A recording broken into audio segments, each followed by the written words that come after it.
लुण भावी थिमेट खाईदेले गुरुतर 3 शिशु डाक्तरखाना रे भर्ती होइछंती। बालेश्वर जिला नीलगिरी महिषापटा पंचायत शालबणी राजा साही रे घटिछि अघटन। परिवार लोके बिल को धान काटिबा को जाइथिबा बेले किछि पिला गां दंड रे खेलुथिले। समानकु भोक लागिबारु घरु लुण आनिथिबा भाबी थिमेट सहित पियाज गोळई खाई देथिले। नीलगिरी ब्लॉक महिषापटा पंचायत शालबणी राजा साही रे ए घटना रे 3 शिशु गुरुतर होइछंती। जुबराज, इंदुरेखा और घनश्याम। परिवार लोके बिलरु काम सारी फेरिबा परे समानकु प्रथमे नीलगिरी डाक्तरखाना भर्ती करा जायतिला। अवस्था संकटापन्न हेबारु बालेश्वर मेडिकल कॉलेज को स्थानांतर करा जायछि। अधिक अवस्था गुरुतर हेबारु जणंकु कटक बड़ डाक्तरखाना को स्थानांतर करा जायतिबा सूचना मिलिछि।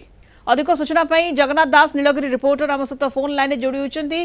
तो गत काली रो ये घटना गत काली जो घटना कारण ये घटना होची जो नीलगिरी रही महिषापटा अंचल घटना जे गत काली जो जेहेतु नीलगिरी होची आदिवासी प्रबल अंचल तेणुक जो स्थानीय लोक मान कथा कहतु से बर्तमान धान कटार समय चलती धानर अमल समय चलती जेहेतु परिवार लोक धानर अमल काटिया जाइछंती बिल को जाइथिले एवं से समय घर जो पिला मानकु छाड़ी जाइथिले एवं छाड़वा समय जो पिला मान रहिथिले जे 3 जण पिला रहिथिले एवं से जो मिछि मिछिका रे सड़ाई खेल काल हबो बोली किबे जानितला